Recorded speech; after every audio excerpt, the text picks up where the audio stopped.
मेरे प्यारे बच्चों, आज कक्षा 10 क्लास का प्रश्नावली 2.2 चैप्टर पढ़ेंगे। पहला क्वेश्चन दिया हुआ है, निम्न द्विघात बहुपद के शून्य ज्ञात कीजिए और शून्यकों तथा गुणकों के बीच संबंध की सत्यता की जांच कीजिए। पहला क्वेश्चन दिया हुआ है, मैंने ये क्वेश्चन पहले बना लिया था और तब मैंने रिकॉर्डिंग किया है। पहला क्वेश्चन है x² minus 2x minus 8 equal to 0। ये क्या है? ये द्विघात बहुपद है। इस टाइप के क्वेश्चन में सबसे पहले क्या कहता है कि पहला अंक और अंतिम अंक दोनों को हम गुना करेंगे। दोनों को गुना करके उसका हम क्या करेंगे? गुणनखंड करेंगे। अब मान लीजिए पहला अंक में x है तो इसके बदले में क्या होता है? हमेशा 1 रहता है। 1 और 8 को गुना करेंगे तो यहाँ पे 8 आएगा और 8 का अगर हम गुणनखंड करेंगे तो इसको हम तोड़ेंगे। गुणनखंड क्या होता है? तोड़ना होता है। इसको हम तोड़ेंगे तो 2 से भगा दिए 4 बार में, फिर 2 से भगा दिए 2 बार में लगा। ये जो 2 और 2 इसको हम इस टाइप से लिखना है ताकि इसको जोड़ने या घटाने पे मेरा ये बीच का जो अंक दिया हुआ है -2 पुरना चाहिए और इसको गुना करने पे मेरा -8 पुरना चाहिए। ठीक है, तो हम यहाँ पे देख रहे हैं क्या 2 और 2 में ऐसा कौन सा अंक लेंगे ताकि जोड़ने और घटाने पे हमको -2 वहाँ पुर जाए।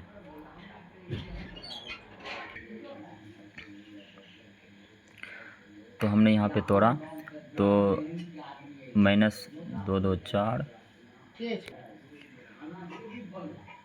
2 2 4 और यहाँ पे 2 आया तो यहाँ पे -4 और +2 यहाँ लिए। -4 और +2 इसलिए लेंगे ताकि यहाँ पे मेरा क्या दिया हुआ है?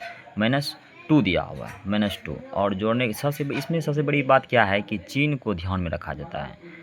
उसको जोड़ने और घटाने पे -2 आएगा ही आएगा, लेकिन साथ में यहाँ पे माइनस का भी चिन्ह होना चाहिए, माइनस भी आना चाहिए, क्योंकि यहाँ पे 2 जो है वो माइनस में दिया हुआ है। अगर इसमें अगर हम चिन्ह को अगर नज़रअंदाज करेंगे, माइनस या प्लस दे देंगे तो मेरा सवाल गलत हो जाएगा।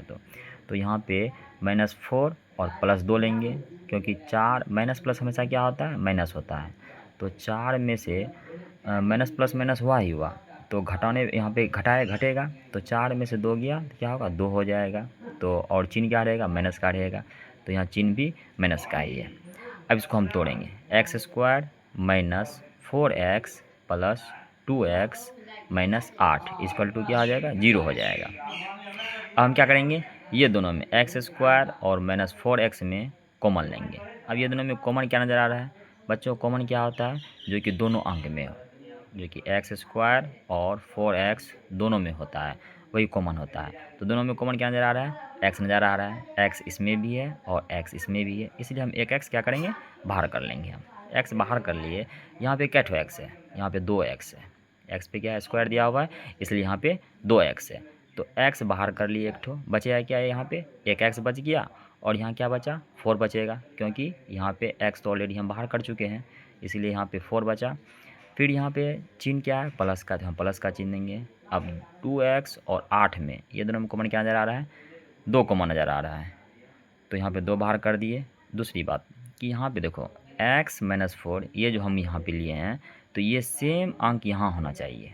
अगर ये अंक दोनों अगर नहीं मिलता है तो कहीं ना कहीं मेरा सवाल गलत है।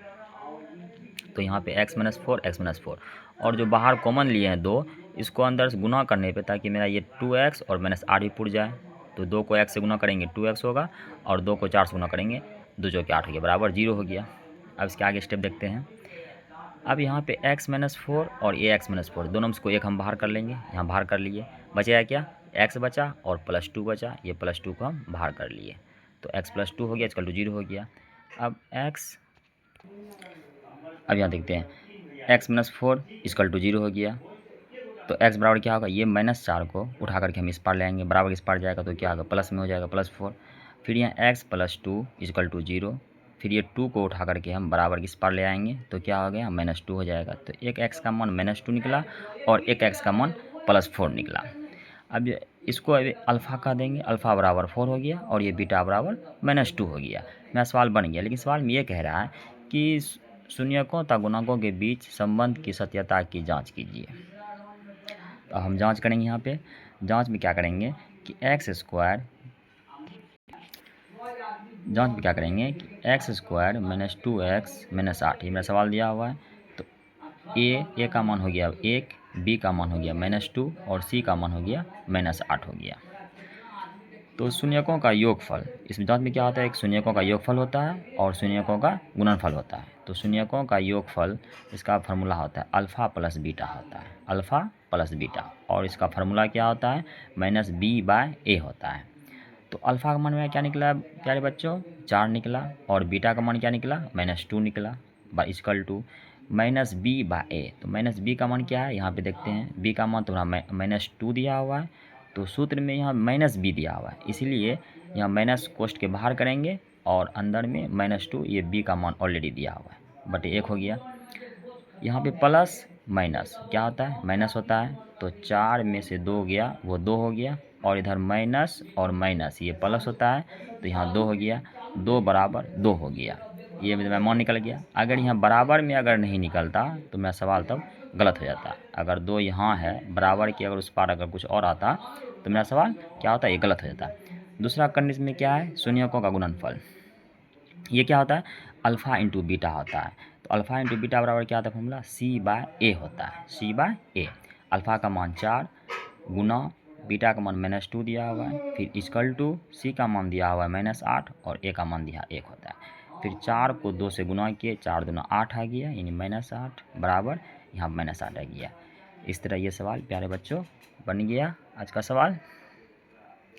अगर किसी बच्चे को अगर कोई दिक्कत हो तो आप कमेंट कर सकते हैं, और इस सवाल को एक बार फिर से आप लोग देख लेंगे। ये सवाल बहुत ही काम आता है, इम्पोर्टेंट होता है ये चैप्टर, और ये हमेशा इस चैप्टर सवाल पूछा जाता है। अगर किसी को कोई दिक्कत हो तो आप कमेंट में बता सकते हैं कि मुझे क्या प्रॉब्लम है या नहीं है। चलिए।